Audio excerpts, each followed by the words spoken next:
Heck yeah, man. We're trying to do big things like the New York Mets. The New York Mets are having a huge offseason. They picked up Eduardo Escobar, Mm. Starling Marte, Mark Canha, and Max Scherzer off of the Dodgers. And and they roughly spent about $250 million in a 5-day span. On the other hand, you got the Yankees that aren't doing shit right now. They're not doing anything for our younger viewers. And Right. this leads me to my question for you guys. Are the New York Mets the new kings of New York?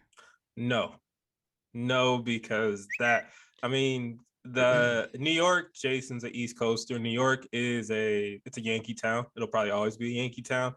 Now, for the headlines and the media, the Mets are going crazy. And obviously they're backed by Steve Cohen, their eccentric billionaire owner. And I feel like this all started once the Mats deal went awry. I feel like he had a deal with Steven Matt. Something went wrong, either like it wasn't confirmed or he felt like Steven Matz was playing games, whatever. As soon as that deal went awry and he signed with the Cardinals, I believe Steve Cohen was like, you know what? Screw it. I'm tired of being nice. I'm tired of playing with these dudes. Go get me everything I want. Go get me Marte. Go get me Scherzer. Like, I don't care. I'll pay whatever. And the money he's handing out alone, just off the Scherzer deal, Scherzer signing for 3 years, $130 million, which is roughly, I think, 43 point, 43 yeah, point like something. $3 million a year for a 37-year-old power pitcher. I understand it. He's coming off of placing second in the Cy Young voting for the NL, but that move alone is basically that's bullying people. That's saying I can care less about the CBA. I can care less about the luxury tax, which he even said in a tweet. He don't care. And he's trying to let the Mets fans know that we're coming. We're trying to take over. On paper right now, the Yankees are still the better team, but the Mets are definitely building to that point where they're going to be very competitive next year. But overall, that's still a Yankee town. I think the cachet will always go towards the Yankees, in my opinion. So for us out here, we always go like, oh, Yankee Town or Mets Town. Well, New York is huge, and it's crazy to hear how divided the city is.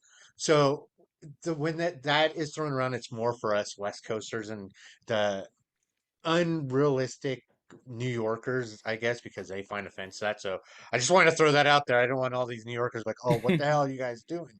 Uh, but no, they're not the Kings. I think they're the Kings for the moment, but they they had to make a splash. And what's funny is by the time all these contracts are paid out, Bobby Bonilla still will be getting paid by them. Legend. Yeah, Legend. big money. What about you, Shy? I'm going to go ahead and say that the Mets are the kings of New York at this Mm. moment because of the media spotlight, because of the attention that they're getting. You know, the New York Yankees have a lot of money, but they don't have Steve Cohen money. You know, they make like Steve Cohen makes the Guggenheim Group looks like the Pick and Save Group. Excuse me. Excuse me. Hey. No, I'm just kidding. I know Excuse that me. I know they're a hedge fund, probably on the same level. But as far as an individual, you know, he could do whatever he wants right now. He Right. can spend the money that they need to spend to get whoever they want. And right now, what we're kind of like seeing from a lot of the players in the MLB is that they don't really care about winning. They care about that money. And right now, the money is in Queens. I will say that I'm gonna give the super red flag, and this is we're doing this literally the day before the CBA runs out. So for everyone who's out there, we're gonna listen to this and see the video probably next week. Shit ain't gonna happen. So, but I'm gonna give the caveat now, the little red flag that Steve Cohen, while he's a great marketer of his team, and so far he's turning out to be a pretty eccentric owner. I think he will be the downfall of this team because, like me and Jason said a couple months ago, I don't think he knows how to keep his mouth shut. And when you sign certain players with a certain cachet, like a Scherzer and other people, you have a DeGrom on your team. I can already see it happening. I can already see like Scherzer having a bad start, and then Steve Cohen going on Twitter and saying something dumb. Mm.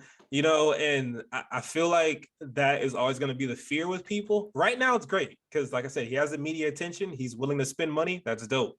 But the more I feel like he chooses to talk instead of win, I feel like that the tide will turn and people will just say, "Man, shut up." All right, like put a good team on the field first. At least make it to the playoffs first, and then talk some shit. But until then, like, you haven't won anything. Just because you signed Max Scherzer doesn't mean that, the AL East is yours. The World Series champs are in your division. All right. The Marlins are getting better secretly, like year to year. So that division ain't easy. All right. So I hope that he kind of chills a little bit with his mouth, but we'll see, because baseball does need entertainment and he's very entertaining. So we'll see what happens. But I think that right now, for the moment, they are the Kings of New York, but overall, it's still a Yankee city.